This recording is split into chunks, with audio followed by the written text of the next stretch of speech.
আমার চেয়ারম্যান স্যারকে দেখবো, ডক্টর জোবাইদুর রহমানকে দেখবো। হি আল্লাহ, 5 মিনিট তোমার জন্য আমি আমার এখন দৃষ্টি ফেরত চাচ্ছি আল্লাহ, 5 মিনিট দৃষ্টি ফেরত চাচ্ছি আল্লাহ। বিসমিল্লাহির রহমানির রহিম। 2018 সালে 14 ডিসেম্বর জনাব রোমান্না মহোদয়ের নির্বাচনের প্রচারণায় পুলিশের পোশাক পরে সামনাসামনি গুলি করছিল। আমি মনে করছিলাম যে হয়তো এগুলা গুলি পায়ের দিকে করে, আসলে চোখের দিকে যে গুলি করবে সেটা আমি জানছিলাম না। আমি যখন গুলি করে আমি মাটিতে লুটিয়ে পড়ি। আমাকে ওখানে নেওয়ার মতন পরিস্থিতি ছিল না, 3 ঘন্টা আমাকে অবরোধ করে রাখে। তারপরে ওখান থেকে যখন আমাকে নর্থ বেঙ্গলে নিয়ে যায়, নর্থ বেঙ্গলের ডাক্তাররা আমাকে ঢাকায় রেফার করে। আমার মা রোমান্না মাহমুদ আমাকে ঢাকায় চিকিৎসা করার জন্য পাঠায়, কিন্তু ওখানে আমাকে চিকিৎসা করার মতন আমি কোনো হাসপাতালে ভর্তি হতে পারি নাই, হয়তো ভিন্ন দল না করে দিছিল। পরে যাই হোক, কায়েস ভাইয়ের টুকু ভাই আমাকে ওখানে ভর্তি করছে।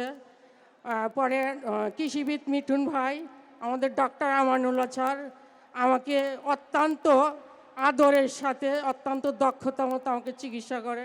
তারপরে আমাকে ওখানকার ডাক্তার আমাকে অন্ধ ঘোষণা করে। টুকু ভাই আমাকে, আমার বাবা টুকু সাহেব আমাকে চেন্নাই পাঠাইছিল, ওখানে অর্থেন আমাকে অন্ধ ঘোষণা করছে। আমরা 17 বছর ধান আবাদ করছি কিন্তু কাটতে পারি নাই। আমরা সামনে 12 তারিখে প্রত্যেকটা ভোট ধান কেটে ঘরে নিয়ে আসব। আমাদের এই ভোট আমাদের চেয়ারম্যান স্যারের কাছে জমা দেব, ইনশাআল্লাহ রাষ্ট্রপ্রধান হবে। আমার প্রথম একটা দাবি, সিরাজগঞ্জ জেলার অনেক নেতারা বেকার আছে, রাষ্ট্রপ্রধান হয়ে এখানে আগে কাজ ধরবে, শিল্প এখানকার কাজ আগে ধরবে।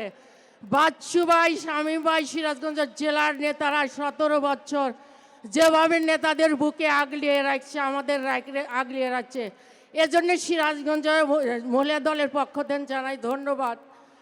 আমার টুকু ভাইকে ধানের শীষে ভোট দিবেন, শুধু টুকু ভাইকে না, সারা বাংলাদেশে 300 আসনকে ধানের শীষে ভোট দিয়ে সব প্রার্থীকে বিজয় ঘোষণা করবেন। আমি আল্লাহর কাছে বলি, হে আল্লাহ, আমার 5 মিনিটের জন্য চোখের আলো ফেরত দাও। আমার চেয়ারম্যান স্যারকে দেখবো, ডক্টর জোবাইদুর রহমানকে দেখবো।